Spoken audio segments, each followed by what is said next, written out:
Welcome to the J3U University podcast. I'm your host, John Jewett. And I'm your co-host, Luke Miller. Our mission is to elevate the physique coaching standard and deliver the highest level of competitors to the stage. Let's jump into today's episode.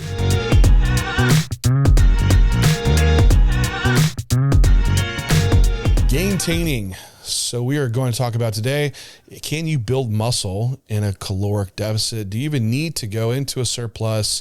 And just can we completely avoid all the fat gain that we can accrue in these larger caloric surpluses and require us to cut and drop body fat after all? Is that even an optimal approach or not? And there's been some emergence of the idea that gaintaining is a very plausible and way to go about building muscle strategically. So we're going to break this down today and find out if you are bodybuilding, if gaintaining should even be a thing for you or not.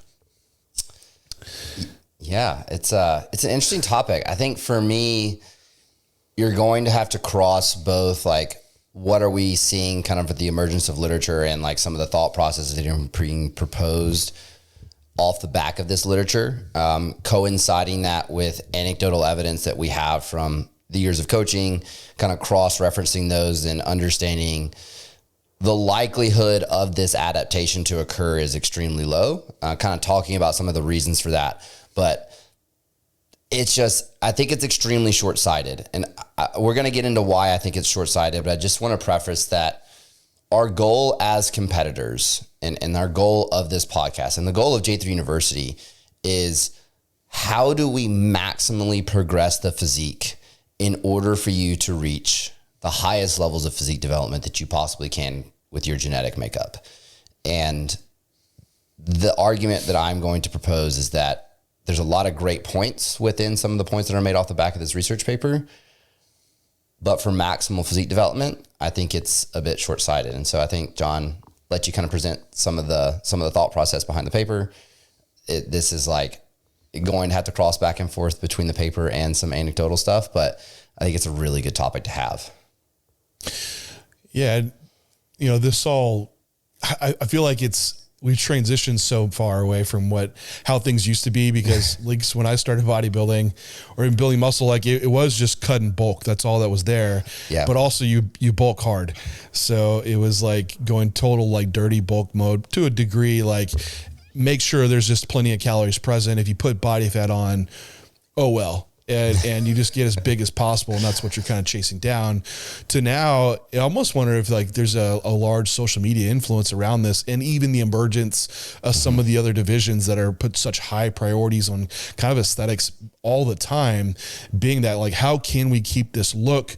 Also keep, some people are relying on businesses to, their physiques for businesses to keep this more aesthetic, leaner look, but still progress the physique forward. So I think a lot of things have happened in fitness culture, but also through just like research of what's come about to kind of drive this ideation around that, how can we build muscle or, by doing it also in some of the subjects that we see these studies, and limit body fat, which that's the idea. Like, why would we even want body fat gain to begin with? And some of the earlier lines of research that have come across, there's a larger meta-analysis paper, which for all you, it's like a big group of studies combined, and they crunch the numbers on muscle mass gain or maintenance or loss in caloric deficits. Now, a lot of this research is done in overweight or obese individuals. And the overall view of this paper was that there is a degree of muscle mass lost in these caloric deficits. However, the greater the deficit, the greater that could occur. Also, interventions that didn't have resistance training present also lended itself to having more muscle mass loss.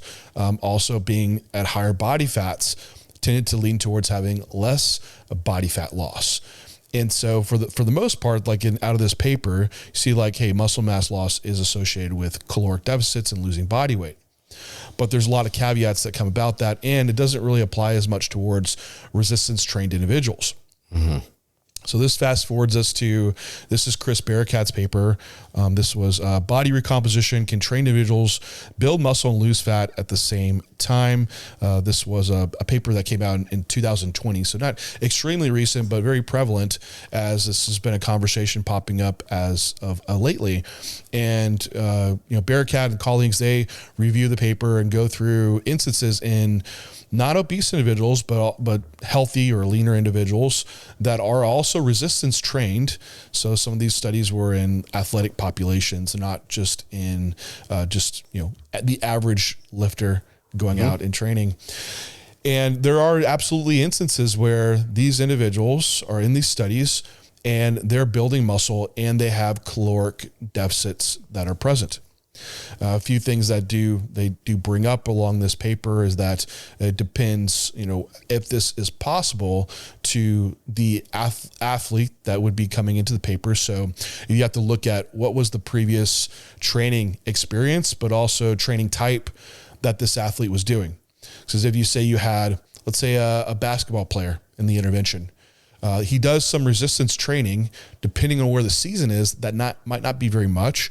However, that resistance training might be very applicable around bodybuilding, not necessarily specific to hypertrophy style bodybuilding training. So if you brought someone like this into a study design that is purely focused on hypertrophy outcome, this could be a large stimulus to drive growth processes to happen. Now, if you took a bodybuilder that already had all these adaptations from training, would you see that same response and in that caloric deficit? And that's where it's going to be a very much more a limited response to that. Yeah. Go ahead. No, go ahead. I'll continue on, but no, I think it's just a proof of concept, right? It's like proof of concept that this can occur. And that's kind of where this is going to start to lead to.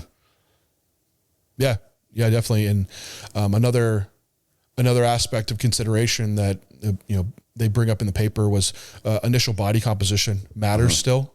So the leaner the individual, the less likely of the occurrence for that to take place. Higher body fats, potentially more so. And we still see that in the overweight obese population, where they have this higher existing already energy pool on them to where they're able to still drop body fat because they have an energy source so readily available, versus someone that's leaner. It's like, what are you kind of left with? Well, there's not a lot of body fat that's left to really pull off. And I think that's where you're kind of starting to see like into our bodybuilding, applications. Then of course, like, you look at the nutrition interventions that need to take place, that they need to have, sufficient protein intakes, which I believe they were in the, around 2.6 to 3 gram per kilogram, something like that. So over 1 gram per pound of body weight, in other words. So if you're, to be even in consideration, be able to do this, sufficient protein had to take place. And then the type of resistance intervention would also matter, because I'm sure you could have some interventions that weren't, maybe some were designed a little bit more for strength adaptations, but hypertrophy actually happened as well. But some more focused for hypertrophy type training. Yeah. So I think when we kind of look at this and like crossing it into kind of how does this affect a coaching application, I think that one, we obviously have to take into account that there's not a PD portion of this process within the research paper. So that is going to greatly create a net positive outcome that this could potentially happen. But I think, again, this kind of brings me back to the point of proof of concept that this is possible, proof of concept that this is possible across a contest prep. However, the stars do need to align a bit for it to be robust enough to see large visual difference. And it's not something that I would, rely on in order to maximize your physique development. And again, when we talk about maximizing an off season, it's a little bit short-sighted when we talk about managing recovery capacity and driving the maximal stimulus that we can adapt to in order to get someone to kind of move in the right direction. And I think this kind of starts with the initial concepts of how we manage the body composition of an athlete, as I think that's going to be the biggest driver of being able to maximize the progress across a long term. Is the surplus has to be present, but it's how we go about that surplus is going to be a large portion of this. Wouldn't you agree? Absolutely. And it goes on. We like fast forward in the research world. There's a paper by Helm and colleagues. It's the effect of small and large energy surpluses on strength and muscle and skin fold thickness and resistance trained individuals, a parallel groups design. And Luke and I, we've talked in a previous podcast about this study, but they were comparing a 5% and a 15% caloric surplus and looking at muscle mass gain and fat gain along this lines. And the groups gained relatively the same amount of muscle mass. However, the 15% caloric surplus gained just an excess of body fat. And so what this really is showing here is like, hey, yes, you should probably be in a surplus to really maximize muscle gain, but you just don't have to be in a vast surplus to do so.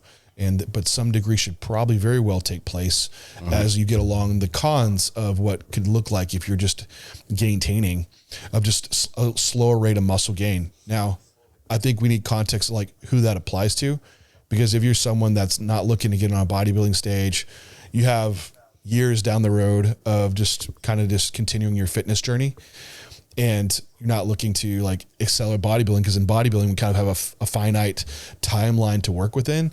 That maybe that is something that applies to that person. Also, you think about maybe someone that has the psychology that would be based better for consistency in a type of an approach, and the ebbs and flows of bulking and cutting just don't align with how they really are motivated to execute their program. So maybe that applies to that person, but I feel like the person that would have a real limitation with it is going to be that individual that has a variability in schedule to where, you know, some weeks all of a sudden, oh yeah, I wasn't sitting down, I had to go out in the field and walk more or whatever it may be, that their energy output jumps up a bunch. They're in more of a caloric deficit that week, and they limit themselves in recovery and performance and also muscle building. Like, what if you have a few weeks of that? It's like, well, all good. I cut off some body fat potentially, and then I'll just pick back up with some gaining when I go back to being more sedentary. It's like, yeah, if you're okay with that, but I feel like if your ultimate goal here is like accelerating muscle gain, and I think there's still a way to limit body fat, but the variable schedule would be more problematic for sure. Absolutely. I think it almost widens the margin of the surplus you have to run, right, in order to ensure that that athlete is being able to account for the high activities and then accepting the weight gain on the low activity weeks and adjusting on that, where your margin has to be on that closer to 10 to 15%. If you're looking at that study that we talked about, like the 5 versus the 15, like we're going to have to see that surplus for that athlete be there, where when you have someone that's executing like John or has a schedule that allows them, that narrows that window of like rate of gain in which we can accrue body fat. And like, honestly, it makes the process so much more efficient to the point that we can limit the body fat gain and almost make the same amount of physique progress. You could argue, like I would argue, if you compared 24 weeks of an off season for the variable schedule athlete versus the extremely tightly scheduled athlete that has everything organized in a way that's promoting that bodybuilding, not only are you going to see less body fat accrual in the extremely tight schedule if you're going to match like the amount of progress, but the surplus that they're going to be able to run is going to be a lot tighter. So this is where like a lot of these variables have to be taken into account. I do think there is an underlying experience one as well. I think the level of muscularity and the level of physique that you've built allows you to manage the visuals from a body fat percentage perspective a little bit easier as well. Thanks everyone for tuning in to today's podcast. Are you struggling to hit your peak on show day? Feeling lost in the off season? Upgrade your coaching game with J3U University. Our program covers everything from off season to contest prep to peak week, all based from real client results. Along with our comprehensive physique curriculum, you'll also get access to our 4 rooms with our J3U team to answer any questions you have, and live Q&A sessions to further your coaching and athlete experience. We are the source of education for top IFBB pros and coaches. Join us to elevate the coaching standard at J3 University. Let's get back to today's podcast.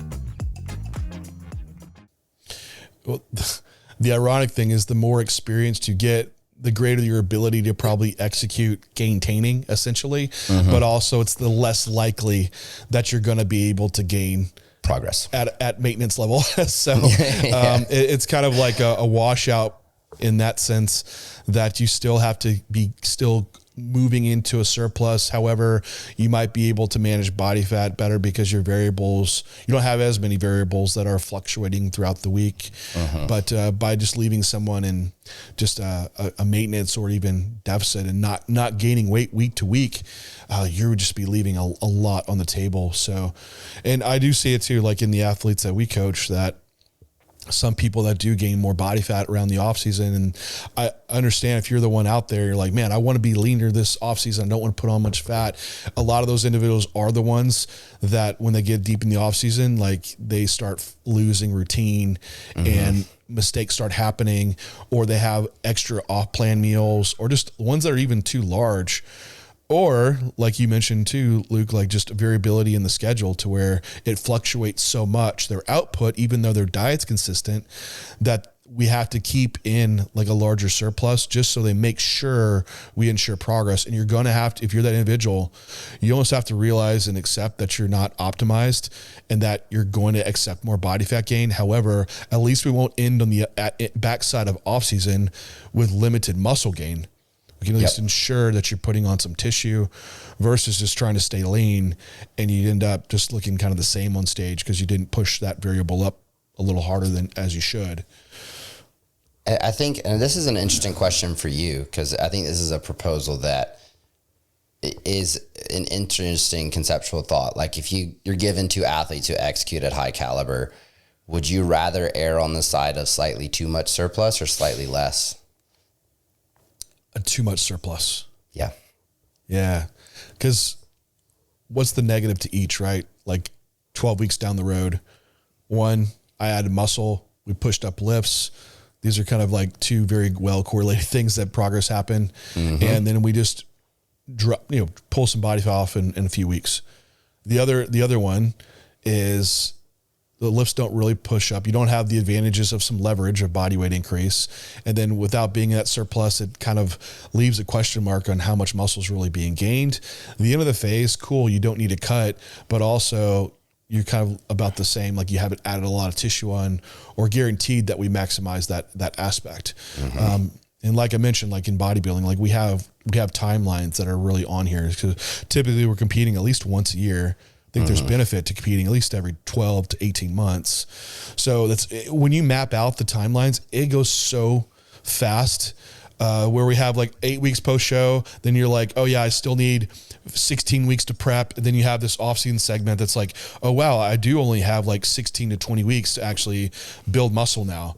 And if you're like, have 8 weeks of that where you're just like doing gaintaining and trying to stay lean, and you realize, oh man, I haven't made a lot of progress. How much muscle are you really going to gain in the last 12 weeks of off season? Just 3 months? Like it's not much. Like you're lucky if you're having 3 to 5 pounds put on if you're a large male and that's been experienced. So there's no time to waste when you're bodybuilding. Yep. So I very much would rather be in the state where we have like a higher surplus and accept a little bit more fat gain.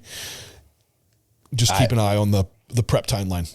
I think that's massive. Like you can shelf off that little extra body fat with a couple extra weeks of prepping. Like I think that's like so easy as long as you just map out that rate of loss well, and you're guaranteeing that progress is going to occur. I think how you go about that surplus is important, where when we're talking about this, both of those examples are well executed individuals who aren't going and doing these like large meals off plans and rapid body fat accrual and things along those lines. But it's maximizing progress to where I would point to this gaintaining concept or conceptual way of thinking about handling someone's process as not for the individual that's looking to maximize physique development for competing. And I think that's like the caveat. It's like, that this can happen potentially for that individual who doesn't have competitive aspirations. This is a way that they can look a little bit better year round. But when we truly talk about changing physiques, this doesn't kind of fit into that mold, especially when we coincide in the back. And this is maybe something to consider as well. Like your shelf life as a competitor, whether it's outside life variables or health management with PED use, or even just your general age, right? Like just as a quick teaser, I pulled this for some social media content. I've got, and you guys will have to check out the social media page for these papers, but I pulled a couple papers that are like showing, declines in neuromuscular function and rates of protein synthesis as we get into these resistance trained individuals in age. And it's like, the shelf life as a competitor, like if you're going to maximize progress, like you need to do it now and not just like shelf it off and accept that slower rate of gain. And a question for you, Luke, is trying to apply this to some athlete situations. Yeah. And where I think sometimes the gaintaining just is what tries to happen when you have someone post-show that accrues too much body fat and they arrive into their off season. And now it's like, damn, I can't let any more body fat gain, but I don't want to really cut, but I want to grow. And you end up maybe kind of at this maintaining or gaintaining aspect. How do you find that more with like females over males, or if it doesn't matter, but also like what that athlete that arrives in that situation, or if they feel stuck of like my body fat's too high, I can't let any more happen. Like, how do you manage that and go about it? And also maybe speak to the psychological side of struggles with body fat gain in the off season for those certain populations. This is such a hard one to manage. As far as populations I see it in, you're going to see it in the earlier competitor more than you're going to see it in the experienced competitor. Most of the time, the experienced competitor has gone through this once already where they've done it. And so they know kind of the negative consequences and negative outcomes. As far as managing this for the athlete, I kind of centered it around recovering from the contest prep and ensuring that we shift that focus into training performance as far as like managing the client psychosis portion of it. And so we give them something positive and affirming to focus on in order to kind of push them into positive impact or positive views and what this process is going to look like moving forward, and being able to progress the physique in that manner. The reality of the coaching side of this equation, though, is that you are not going to have the most productive off-season phase that you could have possibly had. And you just need to accept that. And so there's two ways that you can go about this. My preference would be to push someone as if I'm going through the off season and make the rates of progress similar to what I would have if they wouldn't accrue that body fat, and then either cut that off season phase shorter at the same time point of body fat accrual that I would go into that mini cut, or on the back end, once we've made it through most of the off season phase, slow that rate of gain as much as possible until we get to that transition where we're going into the diet phase. I think it's a way to allow them to still focus on progressing in a time state that is, they've been yearning for progression, especially progression in the gym. And you're still giving that to them. And basically you're paying that debt on the back end. So your mini cut on the back end might have to be, which I don't know if you can consider this a mini cut at this point, but it might be 10 to 12 weeks of dieting instead of 6, right? It's just not a full-on prep. Yeah, just not a full-on prep. And that's kind of how I would be paying that debt, because there is never a situation where you accrue too much body fat that going back into dieting makes sense. And that is just from like prep adaptation accrual and what you're trying to do in those first 6 months post-show and like getting someone to a productive place. It's just not the move to take. Another one that I thought of, and this is a rare one potentially for earlier on competitors, would be like the classic physique guy that's just totally maxed out in his weight cap. Potentially like you just cannot, you have to crush yourself so much to get down that you just can't even add more muscle mass. I think those individuals, you have to basically stay at a lighter body weight to make that process a little easier for prep, and that potentially doing the gaintaining aspect maybe is just all that's left at this point. And maybe it happens, but truly I think for a lot of those individuals, it's more so just having time out of the caloric deficit to reverse some of the prep adaptations, get back to a place to even repeat the process, more so than having an off season to actually grow anymore. But this is the person, like if you're in that situation, you should be 100% dialed in on all routine variables for your lifestyle. So you are able to progress potentially a little bit if possible, but it's not going to be the situation where every offseason, a classic guy, you push body weight way up and try to grow maximally, because why? Well, you won't make weight. So why would you even, waste the time doing that to eventually have to diet it all off even harder? But maybe that's the rare situation where it kind of applies. But I think with gaintaining, there's all the caveats of variables that have to be in place of being very on it. Like you have to be extremely on top of your timing of everything, sleep routine, meal timing, training progressively, nutrition dialed in without, without going beyond into your surplus that you're trying to not go into. That it would cater itself to being someone that has to be very experienced. But I think anyway, like whether you're a bodybuilder and you have timelines or you're more of the lifestyle person that's just trying to see out long-term muscle mass gain, is that all the variables have to be maximized. I think that's what we all should strive towards, maximizing these variables to then limit body fat gain and grow as much muscle as possible. But depending on your psychology and your goals and the situation you're in is going to really, I think, dictate whether it should be more of an aggressive surplus to maximize that process, or it could be more drawn out. But either way you go, maximize the variables. So I don't think that we should look at as a cop out of like, well, I won't gaintain because I don't have my variables in line, which yeah, that's true. You shouldn't be trying to gaintain when you don't have your variables in line, but it should be a hard push to getting your variables in line to where you can maximize your process. Yeah. It should be the push that realizes like, if you're going to continue to progress as you get deeper into this bodybuilding where driving the adaptation becomes harder, your margins for error become increasingly lower.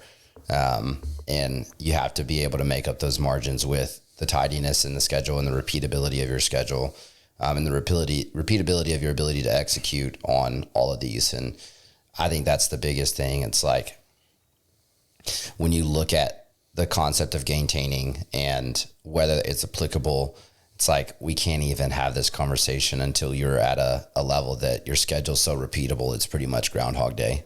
And that's kind of where the argument, I think, stops, or where the argument lives and dies is with that caveat. Yeah, you are going to have to challenge the system as a whole to a degree to really move the needle.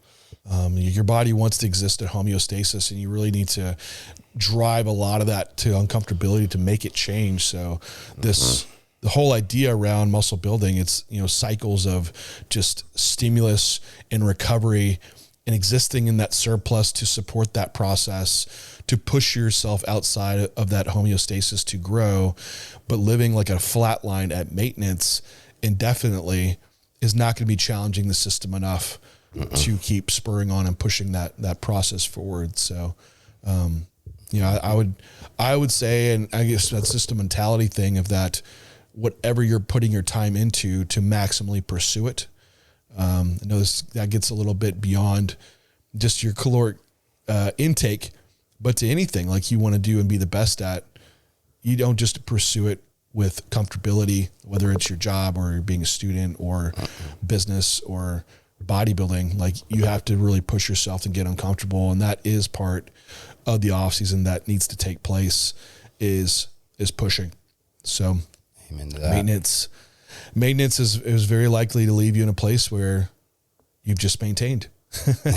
Not changed your physique. Yeah, I don't think we can really change it to gaintaining. I think that is just a little bit alluding to, false sense of reality, what could happening for the majority of people that are out there. Yeah. Yeah. Don't fall for the clickbait titles or the reel that's populating through social media.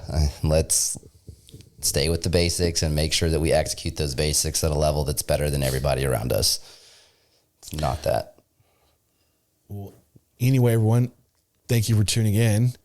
If you've ever gaintained in your life and you're listening on YouTube, tell us about it down below. But until next time, we'll talk to you then.